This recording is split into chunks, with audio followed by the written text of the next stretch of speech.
Matata Ponyo avait demandé au sénateur de lever l'immunité na yete. Baya ya bo lever l'immunité na ngate, bato ba kokanga ngai. Papa sacré wana batika ya vanda kimia. Papa sacré. Ba taza papa sacré.Toire ya poison pour ngai et pas ya Matata Ponyo eza lokuta. Kamere na prison azana problème ya paiement. Oh il faut ba soigner ye consort. Mais yoka yo na prison problème à paiement.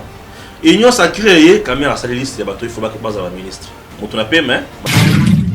Loi sur la dot, Daniel Mbao, l'honorable, a bêti vraiment les bandes puisqu'il a chosifié la femme congolaise. Messieurs, dames, Tangue Koki.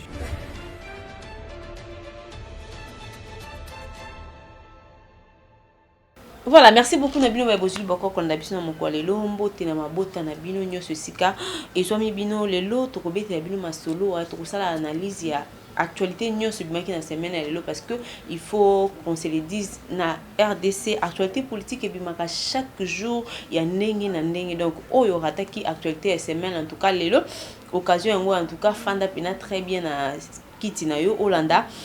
Oye ba actualité les gars qui ndenge nini donc tokobeta yango na kobeta yango nga moko te na zabongo na ndeko bala Stéphane Balamwange donc na inde tokobeta masolo ya semaine concernant actualité nyonso oyo et zalaki donc Stéphane Balamwange zabongo PDG ya Edem TV officiel donc bino mo bomo na décor tout ça donc na kati ya Edem TV officiel PDG, bonjour. Voilà, je suis un peu c'est pour honoré. La première fois et ce n'est pas la dernière fois, je crois.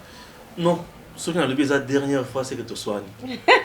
Mais ce qui est pour un beau cannabis, toujours on a pour un mboka sans problème, na sourire. Ok, merci beaucoup. PDG ni na uté koluba actualité politique et bimara mikolo na mboka na biso toza ki na actualité ebele bimaki au courant de semaine. Le loto beta na no masolo wana tout ça la rétro ya masolo ya ba actualité nyonso bimaki na semaine tout banda bon la dossier ya Matata Ponyo azalaki premier ministre na biso à l'époque ya Joseph Kabila lelo azalaki interpellé azalaki kuto musika azongiti na mboka ba ko faire face na justice congolaise après ba attendre ye azongi après toki a commis à domicile surveillé après non ba ko relâcher lisusu mandat d'amener la minute yo toko koyo kana no to comprendre nini na dossier ya Matata. Très bien, tout le monde malamu mingi. C'est bien poser la question. Maman, Matata Ponyo au tukolo bazaki premier ministre na mboka na biso, il a géré. Matata Ponyo soki bazolandela ye ezapo a géraki misolo ya l'état. Misolo ya l'état ezalaka na lolenge ya kosalela yango. Alors, Matata Ponyo, dossier à liboso balandela qui est au niveau de la justice, et zalaki dossier à zarianisation. Zarianisation, ni ko lobani na tango ya Mobutu, ezana eleko moko bato azaki ya magasin ebele na mboka na biso, ba entreprise ebele bapaya. Et ça là que Mobutu a décidé le biloko nyonso ezana mboka na biso et koma ya ba Zaïrois. Pour être na tango wana tozaki na République zaïroise. OK. To koma et koma ya ba Zaïrois. Bana obia na biso mingi wana ba Zaïrois. Et ça dit que bato wana ba kenda. Quelques jours après, ba comme ba victime ya politique to décision au Mobutu azwaka. Ndesikoyo et à un moment donné Matata Ponyo les raye ko koma. Premier ministre à lobby a payé bango mbongo a indemnisé bango. Ozomona, c'était l'argent ya ko indemniser ba victime wana. Na ndenge ba botulaka bango biloko et pas ya Mobutu. Victime wana PDG pardon, ezalaki ba étranger ou bien ezalaki tout ezalaki étranger. OK. Étranger ba pour investir na mboka. Un étranger lorsqu'il vient investir dans le pays, un akotosa mibeko ya mboka wana, akosigner ba contrat na mboka wana ayebi ke mboka wana ekopesa ba document aye ko sala magasin na ye to ko sala société na ye akoengager ba congolais pe akoengager ba bandeko na ye akobanda ko sala musala et bazalaka na ba durée. Alors mboka wana il faut itambola toujours bongo. Le président Mobutu leur asalaki makambo wana etika bato na pasi. Bref, tant Matata Ponyo premier ministre aye ko bimisa mbongo. Et mbongo wana nde bato bamonaki flou na dossier wana bato bakanisi ke Matata Ponyo aliaki mbongo. Procureur général près la cour constitutionnelle l'air assenaki ba lever immunité à Matata Ponyo pour na dossier wana le bureau ya Sénat élevé immunité à Matata Pogno. Matata Pogno. Élevé qui en n'a pas si. Non, le bureau n'avait pas levé avec difficulté. Bato ba levé qui ba boya qui ko levé ezali plénière ba sénateur bango nyonso. Wana ezali ki na dossier ya Bukanga Lonzo. Ozomona. Mais na dossier ya za réalisation lokola assemblée plénière ba sénateur bazala qui déjà na congé par vacances parlementaires. Oh batikala ki ezaki bureau l'article 218 il y a règlement intérieur au Sénat et là qui c'est que ceux qui ba sénateur baza na vacances parlementaires c'est le bureau qui va tabler sur Makamotali et immunité à ba sénateur ceux qui va aller poursuivi par la justice, raison pour laquelle bah tu étais saisi ensemble avec son bureau bah yoki Matata Pogno bah lever immunité et Matata Pogno qui na justice Matata Pogno à Sambi ba magistrat ba muna ngona no flou ba bétier mandat d'arrêt provisoire MAP. Un moment donné, bah, on qui MAP est aussi maté, bah, tient na résidence surveillée. Mais ça qui a pris combien de temps? Car le même jour, on a tongo, midi. Est-ce que l'autre bon ça la justice est normal? Bon, biloko wana ngana mona ki yango précipitation pe e banda ko solo ambongo. Pona nini? Précipitation à que bino justice bozo se précipiter sur base de quoi bozo koma na point ya ko mapper mutu.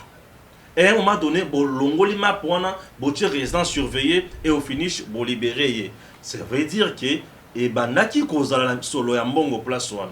Je ne peux pas entrer dedans puisque na monaki ba preuve ya misolo ya mbongo te. Mais le lenge tambolela ki et là qui ça qui ou soit c'est l'amateurisme ou c'est la corruption. Biloko mi balo wana ndefo to déplorer. Alors Matata Pogno azongi na ndako. Mais malgré ba libéra qui est dossier za réalisation et ezali clôturé té. Raison pour laquelle quelques jours après Matata Pogno a écrit na justice pour na koloba mais dossier nanga eza vide. Bo clôturer yango bo pesa nga document puisque ceux qui va clôturer dossier ba kopesa un document yende mutesenga ki bango ba clôturer Matata Pogno muto asengi bango ba clôturer dossier po bamu bazana preuve te ya kokanga ye bosi bolobi ki eza bo libérer mutu mais bo pesa document ozo la ki bo libérer et n'a plus de poursuite judiciaire ne ba pesa qui était pourquoi le procureur a joué na sagesse moko et a que ceux qui a payé document Matata Pogno n'a plus des ennuis avec la justice. Azonga na Sénat, le la sénateur, Azong bazong sa ba immunité na ye, ba koye ba modèle ya kolandela et sous-soutien na makambo Bukanga Lonzo. Raison pour laquelle les jours suivants mandat d'amener eye. Mandat d'amener eye na likambo ya nini Bukanga Lonzo. Et Matata Pogno mbala moko abandi ko bela.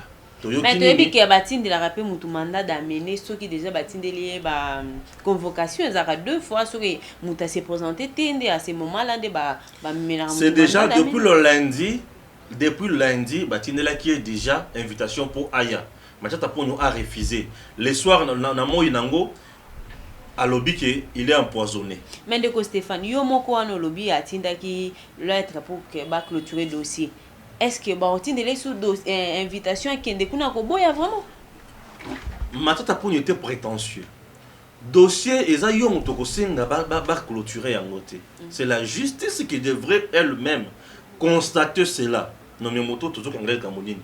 Dossier eza vide. Tout clôturer dossier. Le procureur général n'a pas voulu clôturer le dossier puisqu'il savait que Matata Pogno a encore d'autres ennuis. Et ça a bien fraction mususu procureur général yemoko akoki ko se saisir nango sans que ba ya ko funda yo.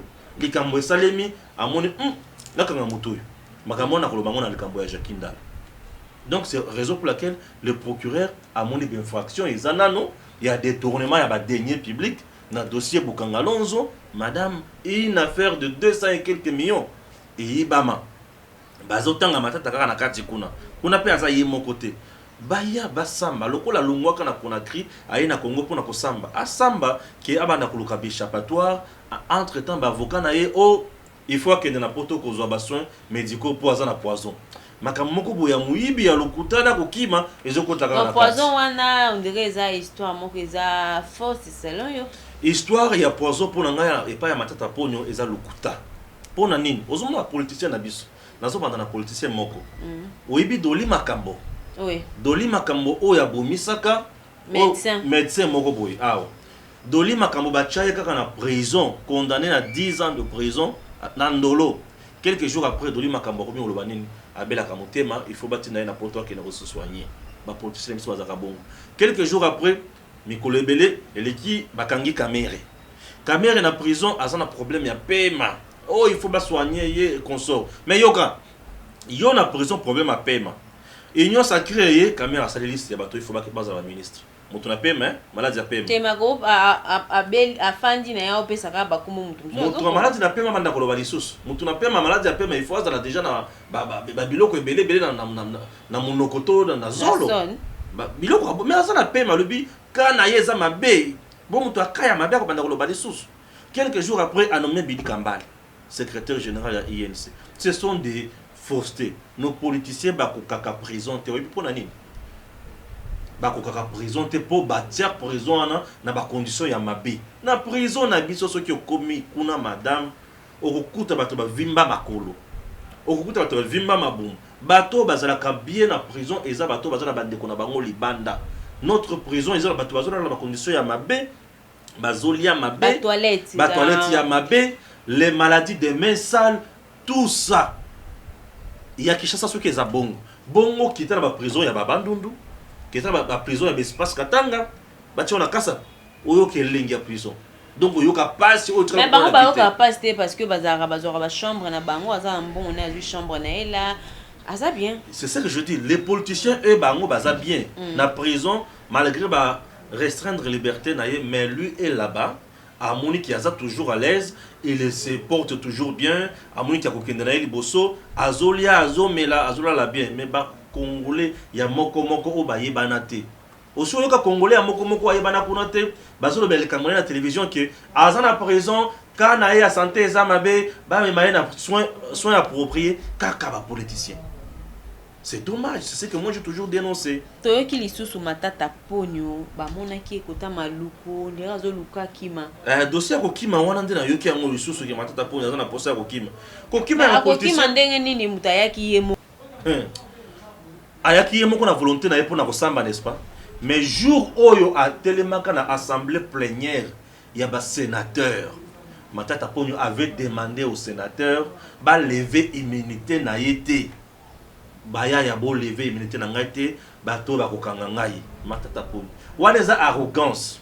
Je t'informe encore ou bien je te rappelle matata ponyo asenga lisusu afunda Jules Alingeti, tu le sais, pona dénonciation calomnieuse, mais plainte afunda IGF kenda wapi eza ba mascarade eza lokuta ba politiciens congolais baza bato ya confiance te, ce sont des diables.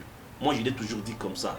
Et Belé baza ba homme de Mouké baza homme d'état et Belé baza lokuta Willy Bakonga alata suki lokola ya yowana a se maquiller pe Willy Bakonga a se maquiller et par après abi lokola mwana mwasi yewana Willy Bakonga azolinga katisa na boîte na butu.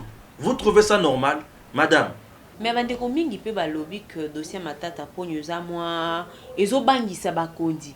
Surtout mingi président actuel il y a Sénat na biso parce que yé azaki ministre au moment où matata ponyo azaki premier ministre na mboka na biso ndere basala ba magui bango mibale pa asimba mo côté moko boye yango ezo bangisa bango pona ko longola même militaire na ezaki pas pour ça. Ezabi loko lukuta bati lukwebo qui était ministre na mboka na biso bati lukwebo dossier ya matata oyo IG fazana ba données sur bato. Et na bato ije fasa na ba donné kombo ya baati ezate. Et matata soki azana ba preuve akende kotanga baati na justice. Akende kotanga baati na justice. Baati na atikala jamais ko sala manœuvre pour na ko lever immunité ya matata ponoté. Eza biloko lokuta nazo expliquer. Leur pêcheur à saisir bureau ya Sénat. Baati a eu document, bureau a eu document réquisitoire ya pêcheur. Et il y a procureur général pour la Cour constitutionnelle et tindi na commission. La commission a tablé sur Yango, aya zongisi le bureau a pesi na assemblée plénière et ba sénateur ba voter ba na fait na a respecter kaka yoko to bengi procédure ya makamwa ndenge likanaka. Kuna échoué bati azana voix moko. l'assemblée plénière, ils votent aussi comme sénateur. Au monde, elle est qui? Mais leur siko est na bureau. Bisika koto baati pouvait bloquer ça na bureau. Puisque na bureau voit le président et ils ont compté pour le kaba voit belé à batukuna na bureau. Aux Hollanda. Mais voit le président na ba dans na bureau bazaki 6. Tant on commis na bureau ba voter. Mais na yebisanga. Est-ce que mutuana azo se reprocher le quoi mabé? Non, on a ba dongolo miso o balinga ka sénateur baati le ko boté. Papa sacré wana batika ya vanda kimia. Papa sacré. Baati za papa sacré. Papa sacré dans cadre réunion sacrée. Montu oyo asala ba point de presse. Oyo basala ba déclaration na AFDCA pour na koloba na mokonzi. Lelo FCC na balabala. Omonaka Shadari na balabala te. Omonaka Nehemi na balabala te. Kalev asala marche na mboko. Pour na mbala liboso na mona Kalev na marche. Azo dénoncer dictature. Mais a torturer ba tunaner. Alors ba taloba mokonzi. Luka osa consultation. Le cas où ça sa consultation, to benga ba force vive nyonso, ba to ba solo la ba pesa makanisi sika to kendele boso. Papa sacré ba ati le kwebo.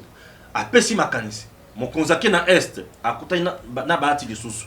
Ba le sur le plan sécuritaire, mon konzazongi awa asala discours ya 6 minutes ou e kata ba to pema. A sengi consultation, ba to ba yekutana Félix. Après ça, a kati mariage, les bala FCC cash, to komi na union sacrée. Bahati le kwebo a commis sous informateur c'est là makamba bahati zawa nazana ne bandeliser oyo président honoraire azo sala ko utiliser te bozomi ko sa bahati atikala jamais ko za utiliser par Kabila nazo koma kuna lisusa ozo ba question ngo zo tumbulanga wana za pota ozo chubande bahati le kwebo papa sacré a commis informateur a PC président majorité aujourd'hui Evanda Yoka Siko, le coup ne peut jamais être constitué quand on a FCC na FCC. FCC ça n'a pas tout. FCC n'a jamais eu de député. FCC n'a aucune personnalité juridique. FCC a qu'une élection T. Bato ba une élection ba AAB, ba PPRD allié au équipe. Mais sur le plan politique FCC mascarade, il n'y avait rien. L'autorité morale, l'homme de Kingakati n'a jamais été derrière Bahati. Au contraire, c'est quelqu'un qui a poignardé Bahati.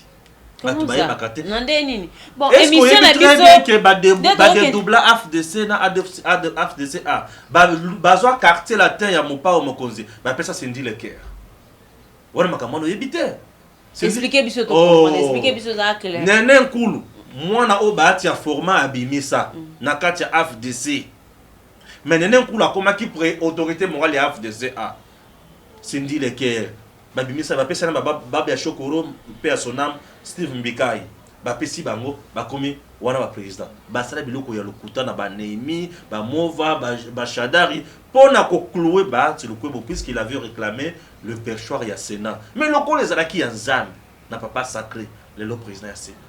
Voilà, maintenant soto bito kangamara wana ba dossier zebele makambo père le bezebele. OK, to la réponse bien kitoko ezaka tous les cas actualité za tellement belé to et bien nous te resuka wapi na dossier matata ponyo parce que les loto wana mandat d'amener ba lokoté déjà non ba lokoté tant ba lokoté na koloba ke ba lokoté. OK, c'est bon to zela non peut-être semaine oyo to kota po lelo de toi samedi ba lokoté lobby ba lokoté puis après lobby ezo dépendre na ndenge l'état kaka a ko décider tout que non na loi ya Noël tiani ozaki ba memaki yango na ndeko na biso tingi pululu esali trouble esali mbutu batumsu balobi azo aye na idée on a pendant que yé moko pe Noël Tiani aza même pas congolais de 100%.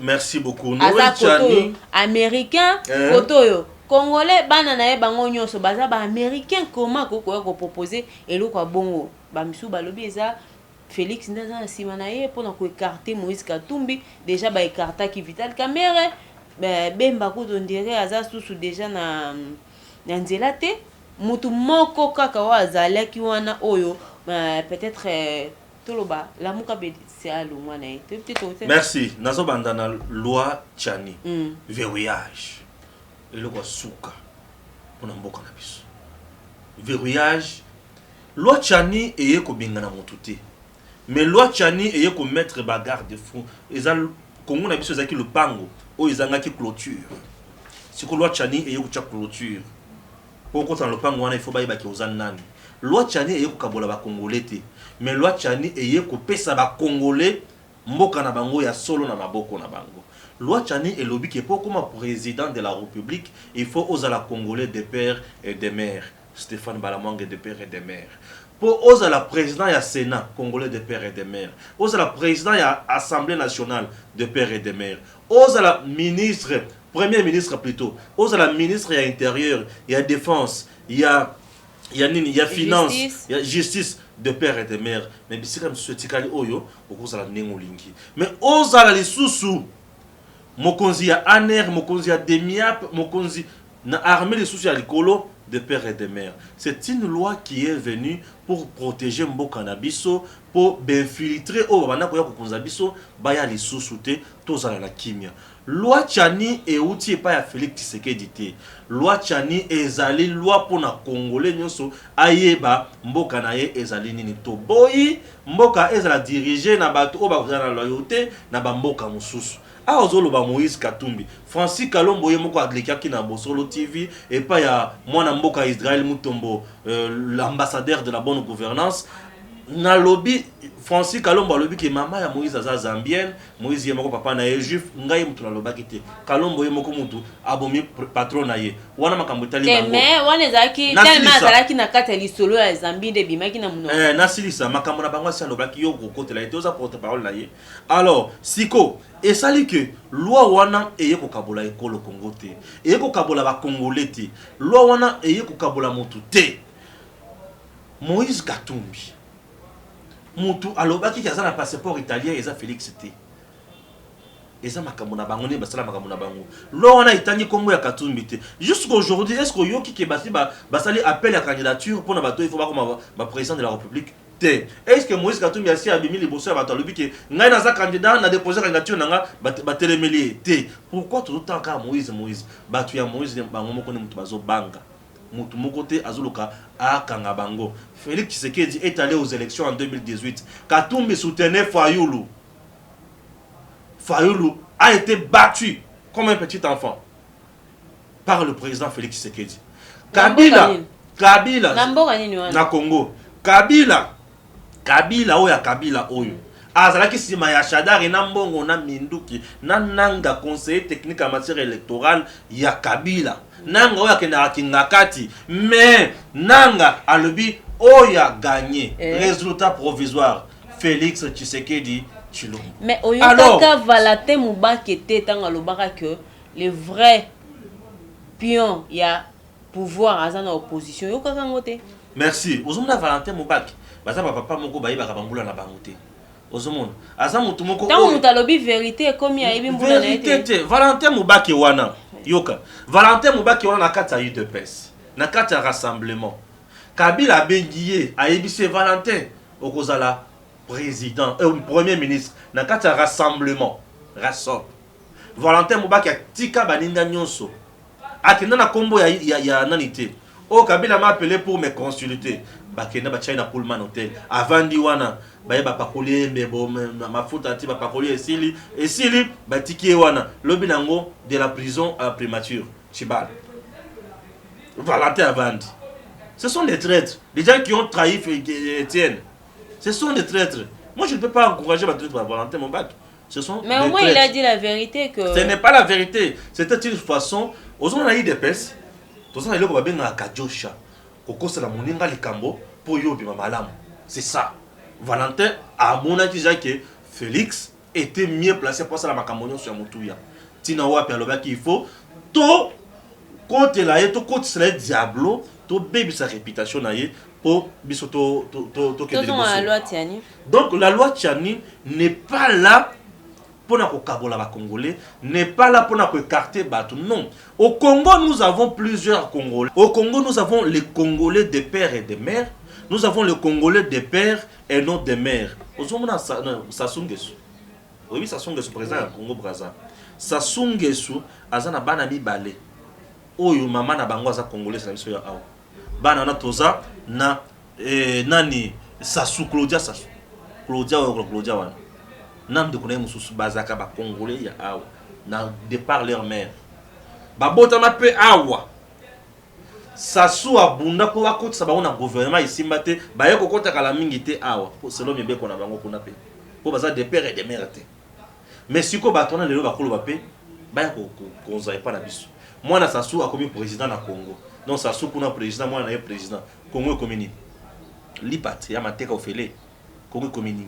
Non, les Congolais doivent appartenir aux Congolais de père et de mère. Mais Vidi et Chimango qui était à l'objet les vrais bateaux pe bazo bomambo que zaka bateau baza des pères et des mères. Et le bac pour tout nanu na kaya Moïse Katumbi. Eza na équipe nini club na nini oyo kokani na Mazembe na minute. Place ba joueur baza mieux payé, ba betaka na ba bimaka na facilité. Mais ba club o eza awa ezo tambola mana bana Congo na biso de père et de mère. Baza wa ba club imana Renaissance Vita eza minga na bakamuso soko na yeba mabele akolo biso ko des heures. Biloko bisiko minga wa. Vidi et Chimanga, conseiller chef de l'État, c'est un monsieur que je respecte. Je ne suis pas là pour parler de lui. La loi ne parle pas d'un individu, mais la loi parle des Congolais qui ne sont pas de père et de mère. La loi parle des Congolais de père et de mère. Donc, ma cambonio soit à mon côté. Nama matali équipe wana. Bon, vidéo Chimanga d'abord, je disais, c'est un aîné à sa politique naie à Imagamoto Sala. De père et de mère, ceux qui vont maki mboka, aïba vont mboka na biso, ou union soit monique, azape na mboka na bango, qui ne vont s'amboka na bango, il va couler tunanga Denis Kambai. Akende, ozong sa kubong s'amboka na bango, biso tous on a posé mboka na biso, est dirigé par le Rwandais, par le tout ité, mais elle est dirigée par Batu Oyo, Bakufuko Sala Mosala Malam. Na makambotali d'équipe ya babale. Mazemba uti kuiba coupe ya batu ya Vita awa alors na kokolo makamwana mingi te makamwa bale lelo na le blanc prochainement dans tout ça l'émission mususu alors affaire Moïse Katumbi aux États-Unis apparemment eux qui bandeko balobi que Maison Blanche est refusée na cadre toujours ya ba lobingo ya mesana kosala po souci na ezali ya ko étouffer la loi Tchani puisque cette loi une fois votée et adoptée au niveau de l'Assemblée nationale, Moïse Katumbi d'office doit dire au revoir na magistrature suprême en République démocratique du Congo azonga epa na bango na Zambie. Alors à mon pesant que biloko wana ekosimba te yango akiko na Maison Blanche c'est ça bisika oyo banda ko kende na tango wa Kabila ko la pression sur Kabila. Maintenant azui réponse négative na Maison Blanche pour na nini. Pour Maison Blanche, na administration de Joe Biden est allé lobby Félix Tshisekedi est aimé. Na mboka na ye, personnage et salamaki mais ebele awa pour la que c'était l'homme proche, l'homme politique proche du peuple, c'est Félix Tshisekedi. Alors, ba monique sur le plan international, Félix Tshisekedi azana lobbying pe kitoko, ya makasi États-Unis baza partenaire ya Leboso, ya Félix Tshisekedi. Bref, Moïse Katumbi a échoué. Moi je dois dire tout simplement que et là, comme Moïse Azana Katia Kosala, on a un thème à Mabé. Pourquoi? Puisque Mboka Nabiso a plus de 100 et quelques millions de Congolais. Bakoki Kozala hypothèque, Bakoki ko hypothéquer à venir na Bangona et pas na Bangote, les colons Yemutumoko. Non, la RDC mérite mieux. À dirigeant Katanga, le bilan reste catastrophique. Avant na asala makamuna ya bale, kuna ezosi mbelaye na makamuna sazo utiliser kuna. Mais article la biso mboka, to sala mboka na biso ekende liboso na ndenge ya kimia poete ba congolais bazala na kimia. Ba tutu oyo basala ba révélation sur Moïse Katumbi ezala kaka ya mabe. Ya mabe za ebele. Je ne souhaiterais pas revenir na ba déclaration wana puisque moyambo lelo za pembeli na ye abibisa makambo ebele ya mabe contre lui. Aujourd'hui ezaki vérité il faut ebima na tango bozosala na moto vérité ebimakanya na tango wana koto yo sala boy de vérité soki toza bien non soki toza bien toza se flatter madame mais na tango ya kanda de tokoyeba makambo bato basalaka na tango ya kanda et aujourd'hui moyambo atika jamais pour revenir dans ma campagne sur le bac. Oh, c'est ça qui est le quota à Salaboy. Atika ça la montée. Pourquoi? Puisque c'est la vérité. Et les autres qui la têtu, c'est la vérité. Voilà, la loi sur la dot a été déjà déposée depuis le mercredi. Tout coup pour retenir on est sur. Loi sur la dot, Daniel Mbao l'honorable a pété vraiment les bandes puisqu'il a chosifié la femme congolaise. Il a chosifié la femme congolaise, il a transformé la femme congolaise en marchandise, a fixé les prix, à lobby $500 pour la moitié à Kinshasa, $200 pour la moitié à Mboka, tout la ville urbaine et consort. Daniel Mbao, je suis contre cette proposition puisque la famille congolaise, yazana ba coutume na bango, coutume na coutume, ezana ba bizalele nango.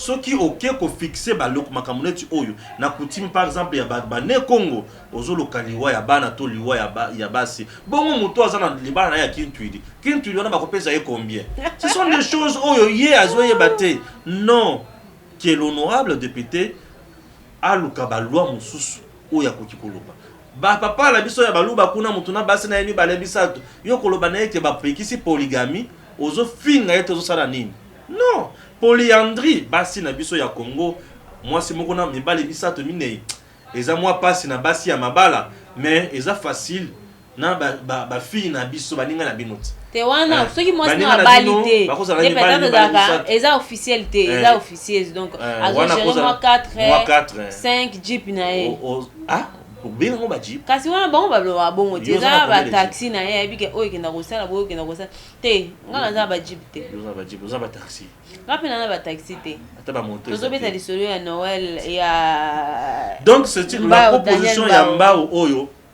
et eza na tina mon côté que l'honorable atika ko bouleverser ma bota na lega mukolo na Victor na moni ba wewa bazo sepela moi ça kiti moi libale komi moi si akita kate papa ezan bato mususu famille mususu oye puisque il y a d'autres aussi symboliques oye papa ebisio nana posa ko senga mbongo te pour moi nanga aza mutu ya mingi pesanga kaka veste pesa mama pe elamba na ye esili ozui ah kuna nga basenga eloko telesa ka chimwa shi wana ti ba we ozoganga bazoganga ganga wana osotala basi na bango ebele okuta mwasi o azaka liputa moko décrire yango so pesa la tonso kanda moi c'est ça vous moi c'est ndako c'est bien mais moi c'est ndako ça rideau to torchonté ba ko batana basi na mandako na bazana capacité ko kolesa moi sona ndenge longo ba est-ce que moi sona liaka na tongo liaka na mitira kana poko est-ce que moi sona bongisa ka manzaka na malamu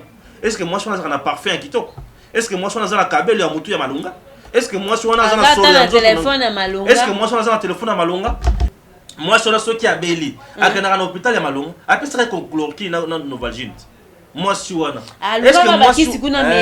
est-ce que moi si on a betra na tour ata moi weekend mo akena kinkol akena maluka le maboke yangulu est-ce que moi si wana abimagana kati ya bato baninga na ye alobi pesa que moi si nanga non basi msu bazana banda ko basi kombo basi azobota kaka aya kolata liputa ya malonga kaka mukolo akobota. Et parfois, moi, si on a ceux qui ont la poste à robot, comme la taille à robot, à comme ça, moi, si on dirait qu'on parle, mon robot, pour ceux qui ont comme la taille à robot, on dit, bah, sommet les poutes, écoutez pas maman, donc écoutez pas papa. Bah, si nous sommes dans la bande, azo la maman, bah, on télé, mais sur une anzo. Et ça, combien? Et ça, 7. À Tolia 3, le lot, le but, il y a 4 1. Et ça, nous sommes. Et ça, les balles, nous sommes, qui nous ont pas mon côté. On dit, bah, si on va on a battu dans la bande. Les gens pensent que ce que aujourd'hui moi soutien en d'accord donc à combien loko moko boy non moi c'est ça partenaire mobile il faut que moi si o ya ko sunga yo na activité nyos et ça me bala ça incapable ya ko bala moi si na ite chérie on me paye $200 basi o ba o zotanga ba o wana tanga basala ka ba bula ka ti basi ici bala ka basi na bango recette ya jour bala ka raté mais kaka o wa azotika moi si na ndako na balabala za na moi si na mso abimaka na moto ake otika ye. Mais aussi, pourquoi cette différence? Moi, c'est à ville, $500. Moi, c'est intérieur, $200. Moi, c'est zotika la moi, si quel que soit bisika à coller les taux bisika botameli. La femme reste la femme. Ngai na tikala jamais comme on a outimbo ka sale boy non. A outimbo kande kwanga. A outiville ndeni lipa. Non, c'est pas ça. Différence on est athées. Na ville ce qui moi ça la facilité ya kotanga na institution ya malonga mais d'intérêt que mususu pesa na bisika bato ya kotanga bisika malonga nga na tangi humanité na nga na province na ye na université na Unikin na ye na koti mais ba ona kota batanga pe awa mususu balikinga te et aujourd'hui je suis responsable ya média et j'ai engagé des gens qui travaillent chez moi ozomona avec qui on collabore zo ke na liboso mais na otimboka bon moi c'est pe o ya otimboka akosala makambo na kosala ote mais il y a des gens au babota meka na kino basala makambo malonga te. Moi je partais à l'école le papa ya rouge koto ya bleu koto na pas ya modèle wana j'ai souffert mais aujourd'hui je me dois aller dans le ah Stéphane ako vienga mais na otimboka na vie ya pasi aujourd'hui mutu esali na komi awa bisika na komi nzambe pe atie loboko moi si ya mboka zalaka te moi ça zotika lande moi si respectons la femme. OK, un mot par rapport discussion, bon, tout le bien en discussion, ce qui se passe aujourd'hui entre le cardinal Ambongo et l'UDPS. Ambongo est animé de mauvaises volontés. Ambongo est animé de mauvaises volontés. Pourquoi? Puisque le régime qui a détruit le Congo, c'est le régime de Kabila. C'est le régime qui a tué les Congolais. C'est le régime qui a massacré le Congo dans les fosses communes. C'est le régime qui a pillé toutes les banques. C'est le régime qui a détruit toutes les entreprises publiques congolaises. C'est le régime qui a fait des arrestations arbitraires. C'est le régime qui a torturé les Congolais. C'est le régime qui a pillé toutes les richesses congolaises. Alors aujourd'hui, dire qu'il y a une poignée de gens, c'est de la mauvaise foi. Que Ambongo prêche la parole de Dieu.